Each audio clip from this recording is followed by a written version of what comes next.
하나님 말씀 보겠습니다. 오늘 은혜 받으실 하나님 말씀은 요한 1서 4장 18절 말씀이 되겠습니다.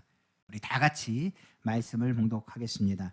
사랑 안에 두려움이 없고 온전한 사랑이 두려움을 내쫓나니 두려움에는 형벌이 있음이라.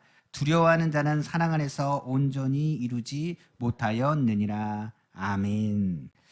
저는 오늘 여러분과 함께 요한 1서 4장 18절 말씀을 가지고 두려움에서 벗어나라 라는 제목의 말씀으로 은혜 나누기를 간절히 원합니다. 첫 번째로 우리가 두려움을 벗어나기 위해선 가장 먼저 성부 하나님의 그 크신 사랑을 알아야 됩니다. 성부 하나님이 누구신지, 그리고 성부 하나님의 사랑이 어떠한지를 우리는 알아야 된다는 것입니다. 바로 하나님은 어떤 분이십니까? 세상보다 크신 분이십니다. 성경은 말하기를 세상 모든 것을 창조하신 분이며 모든 것을 다스리시는 분이 하나님이라고 말합니다. 온 세상의 주권자가 하나님이시며 하나님은 모든 권세를 쥐고 계시는 분이시라고 성경은 말합니다. 두려움조차도 하나님의 권세 아래 있다라고 성경은 말하고 있습니다. 절대 주권을 가진 하나님은 하나님 허락 없이는 어떤 만물도 어떤 일들도 이루어질 수 없다라고 성경은 말합니다. 하나님이 허락하신 가운데 모든 세상이 돌아간다는 것입니다. 하늘 위의 천사 참새 한 마리도 하나님이 허락하지 아니하시면 땅에 떨어지지 않는다라고 성경 마태복음 10장 29절에는 말하고 있습니다. 그러니까 참새같이 작은 존재라 할지라도 하나님이 허락하지 아니하시면 땅에 떨어질 일이 없다라고까지 이야기합니다. 하나님은 어떤 분이시냐? 천지 만물을 창조할 뿐만 아니라 그 모든 것을 다스리시되 역사와 시간을 주장하시는 분이시고 모든 권세가 누구에게부터 나오냐? 하나님께로부터 나온다라고 성경 기록하고 있습니다. 그러므로 성경은 말하기를 세상의 모든 권력도 모든 권세도 하나님은 그가 원하시는 자에게 주신다고까지 성경 기록하고 있습니다. 다니엘서 4장 25절에 이렇게 기록하고 있죠. 왕이 사람에게 쫓겨나도 들짐승과 함께 살며 소처럼 풀을 먹으며 하늘 이슬에 젖을 것이며 이와 같이 7대를 지낼 것이라. 그때에 지극히 높으신 이가 사람의 나라를 다스리시며 자기의 뜻대로 그것을 누구에게든지 주시는 줄을 아시리이다. 성경 말하고 있습니다. 그러니까 나라가 세워지는 것, 나라가 흥하는 것, 나라가 망하는 것, 무엇보다 우리의 삶 가운데 있는 여러 가지 재난과 어려움 가운데 있는 모든 일들조차도 누가 허락하시는 것? 하나님이 허락하시고 하나님이 주관하신다는 것을 성경은 말하고 있기 때문에 그렇습니다. 그러다 보니 사람들이 착각하는 것입니다. 하나님은 어떤 존재라? 진노의 하나님이시라. 하나님은 무서운 분이시라. 하나님은 분노를 쏟으시는 분이시라고 생각하는 사람들이 많이 있습니다. 그렇기 때문에 하나님은 무엇보다도 두려운 존재로서 많은 사람들이 생각합니다. 그런데 성경은 말합니다. 그것은 하나님의 단편적인 것만 보고 이야기하는 것입니다. 하나님은 우리를 하여금 두려운 존재는 맞습니다. 그리고 가장 두려워해야 될 분이 누구시다? 하나님인 거 맞습니다. 모든 권세에 아무리 능력이 있다 할 때도 그 능력보다 더 뛰어나 그 능력조차도 무릎 꿇게 하시는 분이 하나님이시지만 그는 하나님을 사랑하는 자를 사랑하시고 하나님을 믿는 자를 보호하시는 긍휼이 많으시고 그리고 노하기를 더디하신 분이라고 성경 기록하고 있기 때문에 그렇습니다. 그러므로 성경은 늘 얘기합니다. 예수 그리스도 안에서 하나님을 믿는 사람은 심판의 대상이 아니라 그는 뭐라? 하나님의 품 안에 있는 하나님의 자녀라. 하나님께서 그를 버리지 아니하시고 그를 지키시되 어디까지요? 머리털 하나도 건들지 못하도록 그 가운데 개입하시고 주장하신다고 성경은 말합니다. 요한일서 4장 16절이죠. 하나님이 우리를 사랑하시는 사랑을 우리가 알고 믿었노니 하나님은 사랑이시나 사랑 안에 거하는 자는 하나님 안에 거하고 하나님도 그의 안에 거하시니라 성경은 말하고 있는 것입니다. 그러니까 두려움이 다가오면 어디에 피하라? 하나님께 피하라. 하나님은 누구시라? 능력의 주라. 두려움조차도 내어 쫓을 수 있는 분이시라. 너희가 두려움을 벗어나려면 가장 세상이 두려워하는 하나님 앞에 피해야지 어디로 도망가겠느냐라고 성경은 말하고 있는 것입니다. 그러므로 성경에 말하기를 하나님은 우리의 손방패가 되신다고 말했습니다. 성경은 말하기를 하나님은 우리를 위하신다고 말했습니다. 성경은 말하기를 하나님이 우리를 위하시면 누가 우리를 대적하리라 말합니다. 성경은 말하기를 하나님이 우리를 도우시고 지키시는데 누가 감히 하나님의 팔을 꺾을 수 있으며 하나님 앞에 대항하여 말할 수 있느냐라고 이야기할 수 있습니다. 어떤 사람이 정죄할 수 있겠느냐? 하나님이 우리를 위하시는데 누가 우리를 정죄하고 누가 우리를 향하여 손가락질 할 수 있느냐고까지 성경 기록하고 있는 것입니다. 바로 로마서 8장 31절입니다. 그런즉 이 일에 대하여 우리가 무슨 말하리요? 만일 하나님이 우리를 위하시면 누가 우리를 대적하리요? 성경은 말하고 있는 것입니다. 그러니까 하나님 앞에 피하라는 것입니다. 하나님은 사랑의 하나님인 것을 안다면 하나님의 사랑 안에 피하기만 해도 너희는 무엇하리라? 두려움에서 벗어나게 될 것이라. 그 하나님께서 너를 지키시고 보호하시고 너를 사랑하신다는 그 믿음을 갖고 나아갈 것을 성경은 말하고 있는 것입니다. 그러므로 성경은 말합니다. 이 땅에 살면서 두려워할 것이 있느냐? 하나님을 두려워하라. 하나님을 두려워하고 하나님 앞에 피하라. 그리하면 너희 안에 평안함이 임할 것이고 너희가 하나님의 사랑을 받으며 너희는 세상 가운데 있는 두려움에서 넉넉히 이기게 될 것이라. 그의 날개 아래 피하는 자가 복이 있다. 그의 사랑 안에 끊어질까 두려워하지 말아라. 그 사랑은 세상 누구도 끊을 수 없을 것이니 그 사랑 안에 거하고 주님의 손 안에 걸려 있으라고 성경은 기록하고 있는 것입니다. 바로 로마서 8장 37절에서 39절입니다. 그러나 이 모든 일에 우리를 사랑하신 이로 말미암아 우리가 넉넉히 이기니라. 내가 확신하노니 사망이나 생명이나 천사들이나 권세자들이나 현재인이나 장래인이나 능력이나 높음이나 기쁨이나 다른 어쩜 피조물이라도 우리를 우리 주 그리스도 예수 안에 있는 하나님의 사랑에서 끊을 수 없으리라 성경은 말하고 있습니다. 그러니까 하나님 안에 거하면 아무도 하나님 앞에 속한 자를 빼앗을 수 없습니다. 하나님이 붙잡은 자를 누가 끊을 수 있겠습니까? 하나님 앞에 속한 사람은 하나님이 지켜주시고 그 영혼을 하나님이 택하신 사람을 누구도 빼앗을 수 없다라고 성경은 말하고 있는 것입니다. 그러니까 세상에 대해서 두려워할 필요가 없습니다. 결국은 하나님이 우리를 지켜주시고 결국은 하나님의 능력이 세상의 어떤 능력보다 강하다는 것을 우리에게 말씀하고 있기 때문에 그렇습니다. 그러므로 성경은 말하죠. 확신을 가지고 하나님께 더 가까이 가라. 하나님께 더 가까이 가는 자가 복이 있으며 하나님께 더욱 가까이 그 사랑 안에 나아가기를 강조하고 있는 것입니다. 그러므로 두려움에 벗어나는 능력은 누구에게 있다고요? 하나님께 있음을 우리는 분명히 알아야 되는 것입니다. 두 번째로 성자 하나님의 십자가 사랑이 두려움을 내어 쫓는다라고 성경 기록하고 있는 것입니다. 두려움을 내어 쫓는 증거가 되는 것이 바로 예수 그리스도라고 성경은 말합니다. 하나님께서는 우리를 구원하시기 위해서 독생자 예수 그리스도를 보내주셨습니다. 예수님을 우리는 성자 하나님이라고 말합니다. 바로 예수 그리스도는 누구든지 예수를 믿으면 멸망치 않고 영생을 얻게 하려 하신다고 성경 기록하고 있습니다. 오늘날 우리는 예수 그리스도를 입술로 시인합니다. 뭐라고 얘기하느냐? 예수님이 우리를 하나님이 우리를 사랑하셔서 예수 그리스도를 보내셨습니다. 예수님이 우리의 죄를 청산하시기 위해서 십자가를 지셨습니다. 예수님이 십자가에서 죽으심으로 죄를 청산하셨습니다. 그 예수님께서 사흘 만에 부활하셨습니다. 그 예수님이 다시 오십니다. 그리고 예수 이름을 부르는 자는 구원을 받습니다. 예수 그리스도 안에서 우리는 평안합니다. 예수 그리스도 안에서 우리는 승리합니다. 예수 그리스도의 이름으로 우리는 주님의 사랑을 받는 것을 확실히 믿습니다라고 선포합니다. 이걸 우리를 뭐라고 하느냐? 신앙 고백이라고 합니다. 전능하사 천지를 만드신 하나님 아버지를 내가 믿사오며 하면서 신앙 고백합니다. 그 신앙 고백은 다른 것이 아닙니다. 예수 그리스도가 십자가 달리셨습니다. 예수 그리스도가 우리를 위해서 죽으셨습니다. 예수 그리스도가 우리를 위해서 부활하셨습니다. 그 예수님이 다시 오신다는 선포가 바로 신앙 고백입니다. 그러므로 신앙 고백은 저로서 산자와 죽은 자를 심판하는 그 순간에 심판을 받는 것이 아니라 오히려 그때가 무엇이냐? 하나님의 보호하심과 승리를 선포하는 날인 것을 고백하는 시간이 된다는 것을 성경은 기록하고 있는 것입니다. 그래서 신앙 고백을 하라고 말합니다.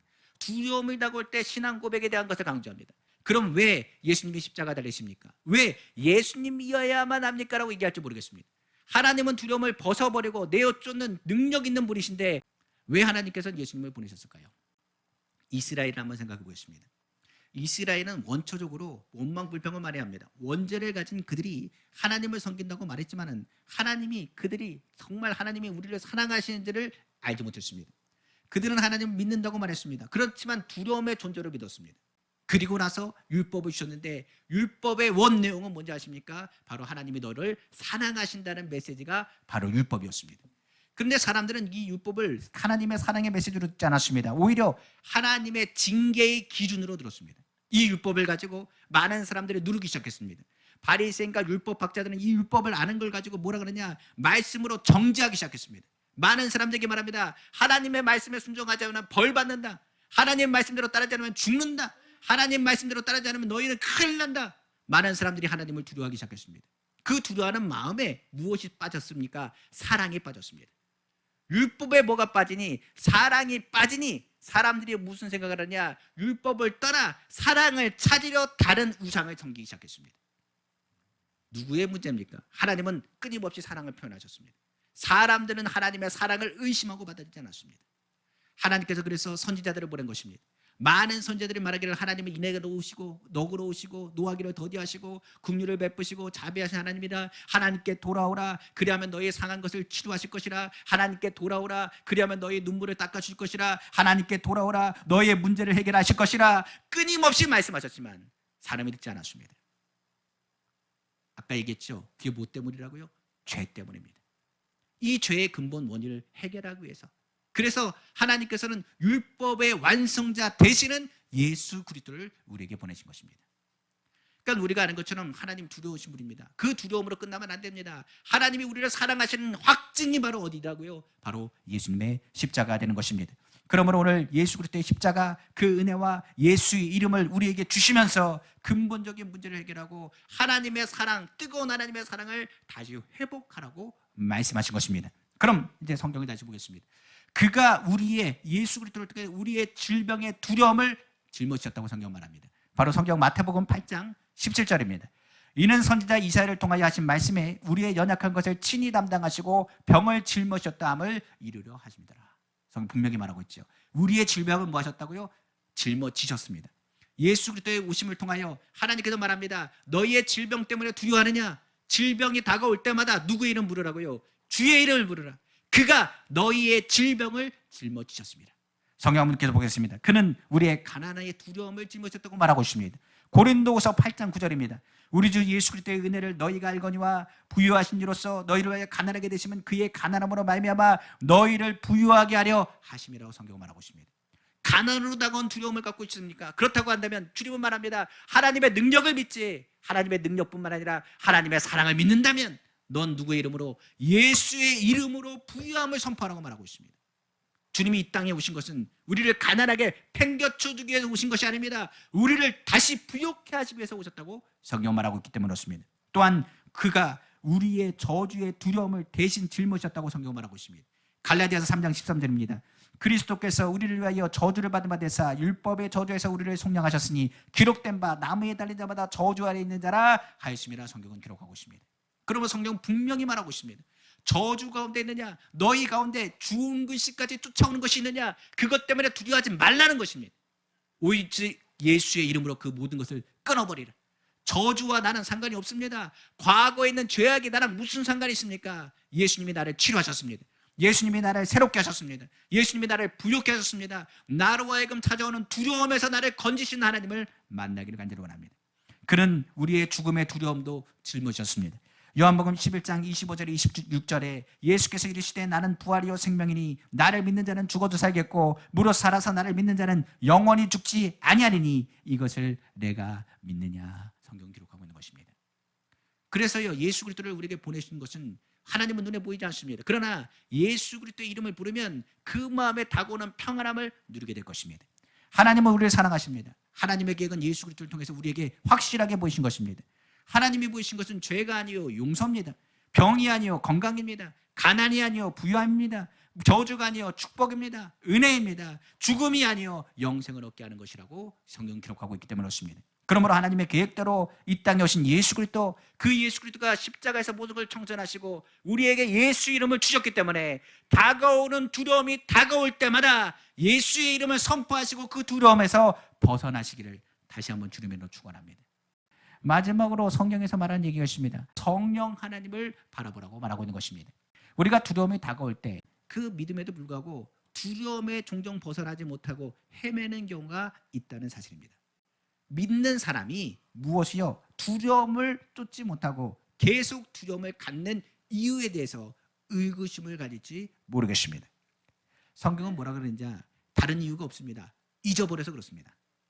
우리가 예수 그리스도를 믿는 사람에도 불구하고 믿는 사람인 것조차도 잊어버리고 살 때가 있습니다. 우리가 살면서 하나님의 은혜 그리고 예수 그리스도의 십자가의 사랑을 잊어버리면 어떤 일이 일어난지를 우리는 기억해야 됩니다. 두려움은 뭐라고요? 강하게 나가면 두려움은 사라집니다. 예수 이름을 두려워하기 때문에 예수 이름을 선포하면 두려움은 그 순간에 사라지지만 사라지는 것이 아니라 잠깐 피해 있다가 잊어버릴 때를 찾아서 틈을 가지고 들어옵니다. 그게 뭐라고요? 두려움입니다. 베드로가 예수님을 믿었습니다. 예수님이 무리를 걷는 것을 보고서 예수님께 말합니다. 나도 무리를 걸을 수 있을까요? 얘기합니다. 예수님께 오라고 말합니다. 예수님을 바라보면서 무리를 걷었습니다. 그런데 갑자기 풍랑이 확 붑니다. 예수님이 보이지 않습니다. 예수님을 잊어버립니다. 그러더니 순식간에 두려움이 가득 차서 성경에 말하기를 물에 퐁당 빠져버립니다. 그때 그래도 감사한 것이 그 두려움 와중에 누구의 이름을 불렀습니까? 예수님의 이름을 불렀습니다. 주여라 나를 건져주옵소서 살려달라고 구하니 예수님께서 순식간에 다가오셔서 그의 손을 잡아주셨습니다. 왜 물에 빠졌을까요? 베드로가 예수님이 잡히던 밤이었습니다. 예수님이 잡히던 밤 베드로는 예수님을 3번이나 부인했습니다. 그것도 다른 것이 아닙니다. 예수님이 어떻게 될까 쫓아가다가 예수님의 제자인 것을 알아본 어떤 여인의 말 때문에 여종의 말 한마디에 두려워서 예수님을 3번이나 부인하고 욕하며 부르겠다고 성경 기록하고 있습니다. 왜 그럴까요? 성경에 보니까 그날 밤에 예수님의 제자들 가운데 두려움이 운행했다고 했습니다. 두려움이 가득 찼다고 이야기하는 것입니다. 성경을 보면 우리가 아는 것처럼 예수님이 잡히던 밤에 어떤 일이 있었느냐, 말고의 길을 자른 게 누구냐? 베드로입니다. 베드로가 칼을 들어가지고 뭐합니까? 말고의 길을 잘랐습니다. 그런데 예수님께서 어떻게 하시느냐, 말고의 길을 갖다가 다시 붙여줍니다. 그걸 누가 봤습니까? 베드로가 봤습니다. 베드로는 압니다. 예수님이 능력해 주라는 걸 압니다. 예수님이 우리를 사랑하신다는 걸 압니다. 예수님의 제자가 된 것이 굉장히 뿌듯했을 것입니다. 그런데 예수님이 잡혀가십니다. 힘없이 잡혀가십니다. 그런데 성경에 뭐가 들어왔다고요? 그 틈을 두려움이란 존재가 노리고 그 순간을 놓치지 않았습니다. 두려움이 가득 차니 무엇을 잊어버렸습니까? 베드로는 예수님의 말씀을 잊어버렸습니다. 그때였습니다. 3번 부인하고 나서 베드로는 내가 살았다고 안심했을지 모르겠습니다. 그때 닭이 꼬끼하고 울기 시작했습니다. 닭 울음소리와 함께 예수님의 말씀이 생각났습니다. 네가 나를 3번 부인할 것이라는 얘기였습니다. 성경은 말합니다. 예수님의 말씀을 기억하고 그런 두려움에 대하여 눈물을 흘리며 애통했다고 성경은 기록하고 있습니다. 성경에 이런 사람들이 많죠. 엠마오로 간 2 제자를 생각해 보십시다. 2 제자는 어떤 사람들이니까 예수님의 제자였고 성경에 말하기를 만찬 자리에 있던 사람들이었습니다. 만찬 자리에서 예수님께서 하신 말씀이 뭔지 아십니까? 나는 죽는다는 얘기였습니다. 이건 내 떡이요, 내 살이요, 내 피다라고 나눠줬습니다. 예수님께서 말합니다. 뭐라 그러냐? 난 죽을 거지만 사흘 만에 살 것이다, 부활할 것이라는 메시지를 언제 했느냐? 만찬 자리에서 제자들에게 했습니다. 그런데 예수님 죽으셨습니다. 십자가 지셨습니다. 절망했습니다. 낙심했습니다. 두려움이 꽉 찼습니다. 예루살렘에 있다가는 어떤 일이 날지 모르겠다는 두려움도 다가왔습니다. 그들은 어떻게 했습니까? 엠마오로 다시 내려가기 시작했습니다. 엠마오로 내려가는 길에 부활하신 예수님이 그들을 만나 주었습니다. 그들은 예수님인지도 알지 못했습니다. 예수님의 그 말씀을 들으며 그 마음이 뜨거워져 하나님의 말씀에 대해서 은혜 받기 시작했습니다. 그리고 나서 예수님께 말하기를 당신이 누군지 모르겠지만 같이 오늘 저녁은 우리와 같이 유숙했으면 좋겠습니다라고 말했습니다. 예수님이 가던 발걸음을 멈추고 그들과 함께 유숙하기로 하셨습니다. 그리고 나서 그들과 식사하실 때 예수님께서 뭐 하신지 아십니까? 축복기도 하시고 떡을 떼어 그들에게 주었다고 했습니다. 그때 그들이 예수님을 기억하기 시작했습니다. 그리고 나서 내가 왜 예루살렘을 두려워서 엠마오로 도망가고 있는가 그들은 생각했습니다. 예수님을 발견하고 그들은 어떻게 했느냐? 두려움을 벗어버리고 다시 예루살렘으로 올라갔다라고 성경 기록하고 있는 것입니다. 부활하신 예수님이 제자들을 만났습니다. 그리고 이야기합니다. 너희가 나를 사랑하느냐? 내가 나를 사랑하느냐? 그들에게 사명을 주십니다. 그러면서 그들에게 뭐라고 하지 않습니까? 성령 받으라고 말했습니다. 성령을 받아야 순간순간 다가오는 두려움에서 누굴 생각하게 아니라 하나님을 생각하게 하고 예수 그리스도를 생각나게 하시기 때문에 그렇습니다. 왜 성령을 받으라고 했을까요? 바로 성령을 받아야 온전히 우리의 삶 가운데 하나님의 사랑 안에서 두려움을 벗어버릴 수 있기 때문에 그렇습니다. 사람은 두려우면 자신도 모르게 죄를 짓거나 자신도 모르게 배반하거나 자신도 모르게 잘못된 길을 갑니다. 그걸 누가 안다고요? 하나님은 압니다. 하나님의 능력을 알면서도 불구하고 하나님이 살아계심에도 불구하고 예수 그리스도의 그 십자가의 은혜를 알면서도 불구하고 우리는 동일하게 뭘 짓는다고요? 죄를 짓습니다. 왜 죄를 짓습니까? 죄를 지을 때는 어떻게 행동합니까? 순간순간 잊어버리거나 하나님을 생각하지 않으려고 할 때가 있다는 얘기입니다. 성령은 다릅니다. 성령은 이것을 알고 있습니다. 성령은 뭐라고 하느냐? 우리 안에 어디서부터 작용하느냐? 그 양심에서부터 작동하기 시작합니다. 성경은 말하죠. 뭐라고 하느냐? 성령은 말하기를 내가 하나님의 성전인 걸 알지 못하느냐? 내 양심에서 내가 말할 것이고 너희가 하나님의 사랑하는 백성이요 하나님의 존귀한 자녀라는 것을 성령이 끊임없이 말씀하고 있는 것입니다. 그때부터의 자세가 달라지는 거죠. 한번 성경 보겠습니다. 고린도후서 6장 16절입니다. 하나님의 성전과 우상이 어찌 일치가 되리요? 우리는 살아계신 하나님의 성전이라. 이와 같이 하나님께서 이르시되 내가 그들 가운데 거하며 두루 행하여 나는 그들이 하나님이 되고 그들은 나의 백성이 되리이다. 성경 말하고 있습니다. 하나님 멀리 계신 분이 아닙니다. 예수님의 십자가의 은혜가 끝난 게 아닙니다. 지금 우리 안에 있습니다. 이 양심의 자리에서 누굴 생각하느냐? 두려움이 다가올 때 예수 이름으로 선포해 라고 말하는 분이 누구라고요? 성령입니다. 우리를 뭐라고 말하냐? 너 하나님의 백성이야. 절대로 하나님의 백성을 놓아놓지 않아 라고 말씀하신 것이 성령입니다. 성령은 또 뭐라고 말씀하십니까? 너는 존귀한 하나님의 자녀다. 하나님의 자녀, 하나님의 자녀로서 하나님의 보호하신 하나님의 일꾼이라고 말씀하고 있는 것입니다. 요한 고린도후서 6장 17절에서 18절입니다. 그러므로 너희는 그들 중에서 나와서 따로 있는 부정한 것을 만지지 말라. 내가 너희를 영접하여 너희에게 아버지가 되고 너희는 내게 자녀가 되리라. 전능하신 주의 말씀이니라 하셨느니라. 이건 손대면 안 돼. 부정한 거야. 이 일은 나쁜 일이야. 그거 하면 안 돼. 아, 이거 하나님 안 기뻐하셔. 그렇게 하면 안 돼. 하나님이 너를 얼마나 사랑하시는데. 너 아파하는 거 내가 원하지 않아. 행복하는 걸 원해. 병을 이기길 원해. 승리하길 원해. 그 응원하시는 분도 누구라고요? 성령이십니다. 우울하고 답답한 일이 옵니까? 불행한 생각이 옵니까? 부정적인 생각이 옵니까? 두려움이 찾아옵니까? 그때마다 성령은 뭐라고요? 기도하라고 말하고 찬양하라고 말하고 하나님 말씀을 펴보라고 말합니다. 하나님이 누구시라고요? 좋으신 하나님. 그 하나님께서 너에게 좋은 것을 주시길 원하시는 하나님인 것을 강조하고 있기 때문에 그렇습니다. 마태복음 7장 9절에서 11절입니다. 너희 중에 누가 아들이 떡을 달라는데 돌을 주며 생선을 달라는데 뱀을 줄 사람이 어디 있겠느냐? 너희가 악한 자라도 좋은 것으로 자식에게 줄 줄 알거든. 하물며 하늘에 계신 너희 아버지께서 구하는 자에게 좋은 것으로 주시지 않겠느냐? 하나님은 좋으신 하나님. 좋은 것은 더 좋게 하시고 안 좋은 것은 좋은 것으로 바꿔주시고 모든 것을 합력하여 선을 이루게 하신 하나님. 그러므로 두려워하지 말라고 말씀하신 주님. 아무것도 염려하지 말라고 말씀하신 주님. 오히려 이를 알게 하시고 보증하시니까 누구라? 바로 하나님께서 보내주신 성령 하나님, 바로 성령이 되는 것입니다. 그가 우리를 보증하시고 우리의 삶과 내 양심 속에서 끊임없이 말씀하고 있는 것입니다. 고린도후서 1장 22절입니다. 그가 또한 우리에게 인치시고 보증으로 우리 마음에 성령을 주셨느니라. 고린도후서 5장 5절에 곧 이것을 우리에게 이르게 하시고 보증으로 성령을 우리에게 주신 이는 하나님이시나 성령은 말씀하고 있는 것입니다. 그러니까 성령이 우리 양심 속에서 역사합니다. 그러므로 우리가 어떤 일이나 어떤 어려움이 있더라도 우리가 절대 믿음을 가지고 하나님을 의지하고 모든 것을 하나님께 맡기는 것은 여호와 이레 하나님께서 예비하십니다. 하나님께서 준비하십니다. 눈앞이 깜깜하여 두렵지만 하나님 두려운 인생이 아니라 하나님께서 베푸신 그 은혜, 준비하신 것이 무엇인지 오히려 기대하는 믿음의 고백을 하게 되는 것입니다. 우리가 바라는 것은 하나님께 맡기는 것이요, 하나님께서는 어둠이 아니라 빛으로 우리를 인도하시고 오히려 그 인도하심을 통하여 하나님의 이루심을 바라보게 될 것입니다. 성령이 성경을 통해서 하나님의 말씀을 통해서 명령하십니다. 시편 37편 5절에서 6절입니다.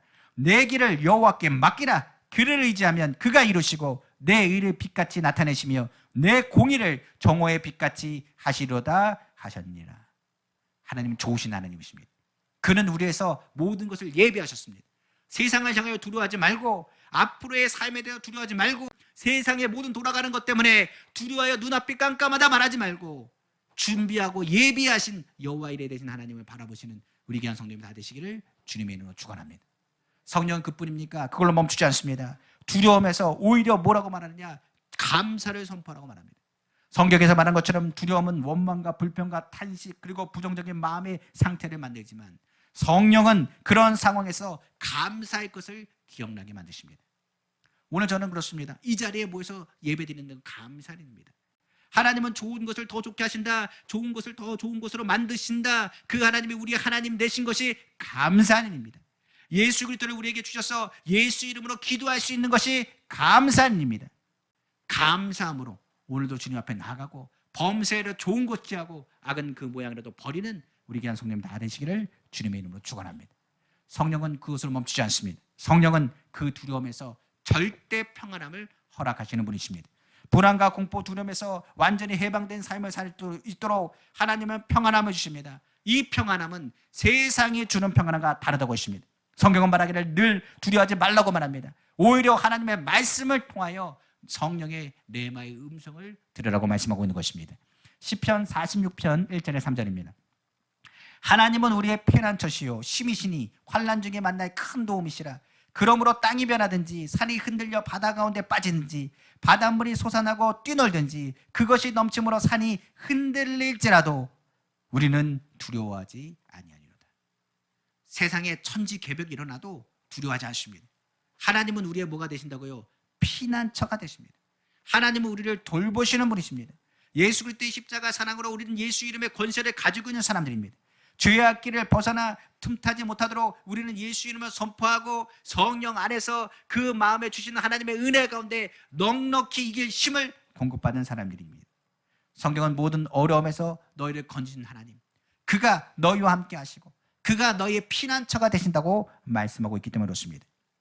세상 가운데 사는 우리 이미와 아직 가운데 있습니다. 예수 그리스도의 십자가의 능력 안에서 우리는 구원받은 사람이요 권세 있는 자들입니다. 그러나 아직은 이 땅에 있습니다. 이 땅에 있기 때문에 두려움이라는 존재는 틈틈이 노릴 것입니다. 그러나 그 두려움에서 오늘 얘기한 것처럼 성부, 성자, 성령 하나님의 사랑하심과 그 크신 은혜와 그리고 성령 하나님의 절제의 능력을 통하여 승리하여 나아가시는 우리 성도님 다 되시기를 주님의 이름으로 축원합니다. 기도하겠습니다.